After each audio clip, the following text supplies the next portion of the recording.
नमस्कार, प्रणाम। शिव सूर्य नेटवर्क में आपका स्वागत है। मैं आपके साथ सूर्यकांत द्विवेदी। वैश्विक संकट के बीच ईंधन बचाने का एक बहुत बड़ा अभियान चला हुआ है।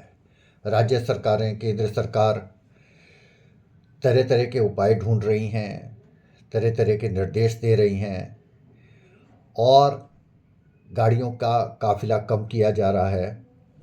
तमाम उपायों के बीच में एक उपाय ये भी दिया गया है, वो है वर्क फ्रॉम होम। घर से कार्य कीजिए। कोरोना में हमने देखा कि वर्क फ्रॉम होम कितना कामयाब हुआ, लेकिन इस कामयाबी के पीछे दर्द भी बहुत था, परेशानियां भी बहुत थीं, दिक्कतें भी बहुत थीं। वर्क फ्रॉम होम कहने को बहुत आसान लगता है, बहुत आसान सा शब्द है वर्क फ्रॉम होम। और ये आदेश निर्देश वही लोग ज़्यादा जारी करते हैं जो कभी वर्क फ्रॉम होम नहीं करते हैं, कोई भी हो। लेकिन वर्क फ्रॉम होम में बहुत दिक्कतें हैं, बहुत परेशानियां हैं। और मैं तो स्वयं भुक्तभोगी हूँ इसका, कि कोरोना काल में किस तरीके से हमने अपने ऑफिस को मैनेज किया। जब चारों तरफ से चीख पुकार हो रही थी, कैजुअल्टी की सूचनाएं आ रही थीं, तो इतने लंबे चौड़े स्टाफ को कैसे मैनेज किया जाए, कैसे कंट्रोल किया जाए, ये दिक्कत परेशानी मैंने स्वयं झेली हैं। इसलिए वर्क फ्रॉम होम को मैं बहुत उचित नहीं मानता हूँ और ये समस्या का समाधान भी नहीं है। मान लीजिए हम किसी कंपनी ने 33 या 40% वर्क फ्रॉम होम दे दिया।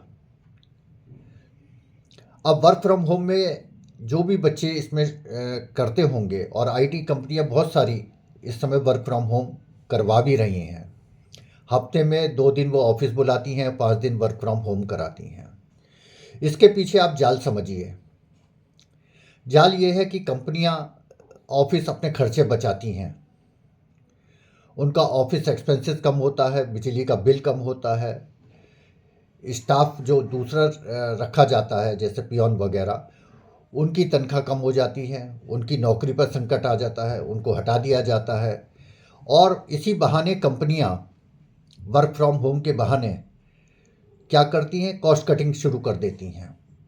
और अभी भी ये देखिए कि मोदी सरकार ने और जितनी राज्य सरकारों ने वर्क फ्रॉम होम की बात कही है, आप देखिएगा कि कंपनियां किस तरीके का रास्ता निकालेंगी, किस तरीके से छटनी करनी शुरू कर देंगी, किस तरीके से कॉस्ट कटिंग शुरू कर देंगी। वो बिजली का बिल बचाएंगे, पानी का बिल बचाएंगे, सीवर टैक्स बचाएंगे, बहुत सारी चीज़ें बचाएंगे।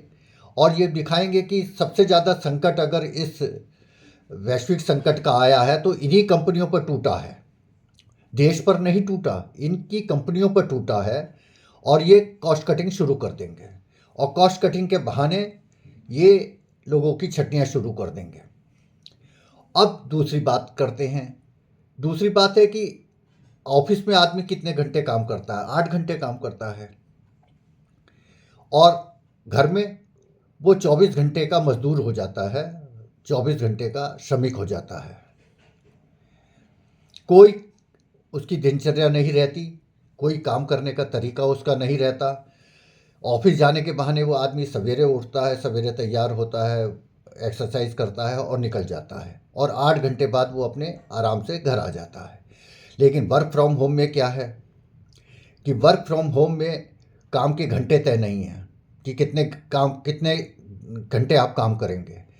वो 5 घंटे भी हो सकते हैं, 8 घंटे भी हो सकते हैं, 10 घंटे भी हो सकते हैं, 16 घंटे भी हो सकते हैं, 14 घंटे भी हो सकते हैं।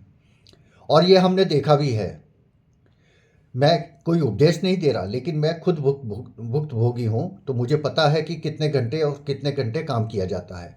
आईटी सेक्टर में हमारे बहुत परिचित हैं, हमारे बच्चे बहुत आईटी सेक्टर में हैं, और वो ये कहते हैं कि हम जो सवेरे से लगते हैं तो रात तक ऑफिस का ही काम करते रहते हैं।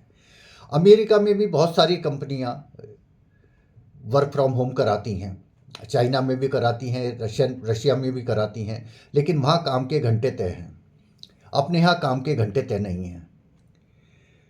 कंपनियों पर उनको अधिकार दे दिया गया है, एक अधिकार है उनका कि वो कितने घंटे काम देते हैं। एक कहावत है कि मेल, मोबाइल, मैसेज और मीटिंग ये कभी भी आ सकती है। आप देखिए, कभी मैसेज आ जाएगा कि आप 5 मिनट के अंदर ऑनलाइन हो जाएं, मीटिंग करनी है। अब मीटिंग में क्या होता है ये आप सबको पता है कि मीटिंग में वास्तव में होता क्या है। जिस मीटिंग का हम हल्ला मचाते हैं कि मीटिंग मीटिंग मीटिंग, उसमें कुछ नहीं होता, सिर्फ प्रवचन होते हैं और थोड़ी देर की डिस्कशन हो जाता है। इसके अलावा मीटिंग में कुछ नहीं होता है। मेल में भी यही स्थिति है कि मेल आ जाती है कि आप इसका जवाब दीजिए, इस ये डेटा तैयार कीजिए, ये बैलेंस शीट तैयार करिए, ये करिए, वो करिए, तमाम काम वर्क फ्रॉम में होम में आ जाते हैं। तो आदमी 24 घंटे का पाबंद हो जाता है। अब तीसरी चीज़ आइए कि जिस आर्थिक अर्थव्यवस्था के लिए ये वर्क फ्रॉम होम कराया जा रहा है, क्या वर्क फ्रॉम होम में कॉस्ट कटिंग, आर्थिक सुझाव, आर्थिक उदारीकरण और पैसे की बचत, ईंधन की बचत, ये सब चीज़ें क्या कंपनियों के लिए हैं, विभागों के लिए हैं, सरकारों के लिए हैं, आम जनता के लिए नहीं है? आप देखिए कितना डेटा कंज्यूम होता है वर्क फ्रॉम होम में।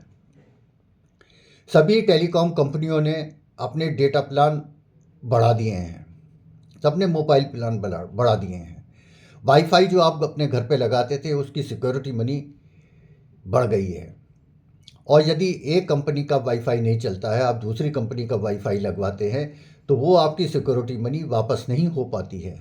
आपको दिन रात चक्कर लगाने पड़ते हैं, मेल करनी पड़ती है, लेकिन वो सिक्योरिटी मनी आपकी वापस नहीं करते।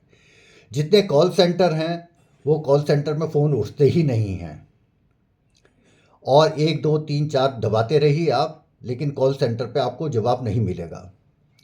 तो आप देखिए कि कितना डेटा जो है वो खर्च हो जाता है इन्हीं सब कामों में। और वर्क फ्रॉम होम जब आप करते हैं तो बहुत से अलग अलग तरीके के लोग हैं कि किस तरीके से काम करें। कोई ज़रूरी नहीं कि वर्क फ्रॉम होम साधारण लोगों के लिए भी है। कुछ ऐसे टेक्निकल लोग भी हैं जिनका जो है सबसे ज़्यादा डेटा खर्च होता है। जैसे जितने भी अपने फाइनेंशियल काम करते हैं, उन फाइनेंशियल काम करने वालों से पूछिए, या जो आईटी सेक्टर के लोग हैं उनसे पूछिए कि कितना डेटा हमारा निकल जाता है इसी वर्क फ्रॉम होम के उसमें, कि आपको बार बार रिचार्ज कराना पड़ता है। और वर्क फ्रॉम होम कामयाब नहीं, व्यवस्था नहीं है उसमें। मैंने आपको पहले ही बताया कि क्या कि कंपनियों का फ़ायदा है। अब सारा खर्चा आपके जिम्मे आ गया, कर्मचारी के हिस्से आ गया। जब आप वर्क फ्रॉम होम कर रहे हैं, बच्चों के हिस्से में आ गया कि अगर आपका मोबाइल नहीं मिल रहा है, नेट नहीं मिल रहा है, वाईफाई काम नहीं कर रहा है, या कुछ और दिक्कतें हैं, तो कंपनी आपको लपेट लेंगे। अरे तुमने लापरवाही कर दी, तुमने ये काम नहीं किया, तुमने वो काम नहीं किया, इसको ऐसे करके दो, इसको वैसे करके दो। और सारे दिन और लगभग देर रात तक बच्चे, कर्मचारी, सब लोग इसी में उलझे रहते हैं। और तीसरी सबसे ज़्यादा महत्वपूर्ण बात जो हमारे लिए कहा गया है कि जैसे टीचिंग स्टाफ के लोग हैं, टीचिंग स्टाफ के लोगों को तो बहुत ही दिक्कत है। अब उनके ऊपर इतना बोझ लाद दिया गया है कि उनको 20 तो ऐप दे दी हैं और उनसे कह दिया है कि आप अपना जो है ये रिपोर्ट इस पर सबमिट कीजिए, ये रिपोर्ट। वो सारे दिन जो है मोबाइल चलाते रहते हैं, मोबाइल करते रहते हैं। अब हर एक के घर में तो 2 2 3 3 मोबाइल है नहीं। आपका अपना मोबाइल है, वो कितना आप खर्च करेंगे? आप देखिए टीचिंग स्टाफ के साथ तो बहुत सारी प्रॉब्लम्स है। तो वर्क फ्रॉम होम अगर आपने करा दिया तो आप उनकी परेशानियों को भी तो देखिए कि उन परेशानियों को आप कैसे दूर करेंगे।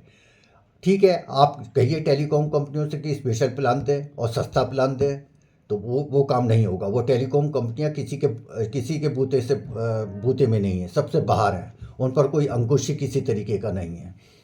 तो वर्क फ्रॉम होम में सारा लोड जो आना है वो उन पर आना है जो घर से काम करेंगे। तो ये दिक्कतें, परेशानी है। मैं इससे बहुत अधिक सहमत नहीं हूँ। जहाँ तक ईंधन बचाने की बात है, तो ईंधन बचाने का केवल रास्ता जो है वो केवल ये नहीं हो सकता। अब यही तो ये कि वो राहत की बात होगी कि आदमी अपने घर से ऑफिस नहीं जाएगा, घर बैठ के काम करेगा। ठीक है, बस इतना ईंधन बचा। ठीक, लेकिन वर्क फ्रॉम होम करा दिया जाए और वर्क फ्रॉम होम में तो 24 घंटे की नौकरी हो जाएगी, तब क्या करेंगे आप? तो हो सकता है आप मेरी बात से सहमत हो सकता है आप मेरी बात का विरोध करें, लेकिन मुझे लगता है कि इसके पीछे बहुत बड़ा एक नेटवर्क काम करता है कि वर्क फ्रॉम होम करा दिया जाए, 33% 40% घर से काम हो, बाकी स्टाफ अपना घर पर आए हैं। तो सारे कंपनियां जो हैं वो केवल अपने फ़ायदे के लिए ये सब चीज़ें करती हैं। वर्क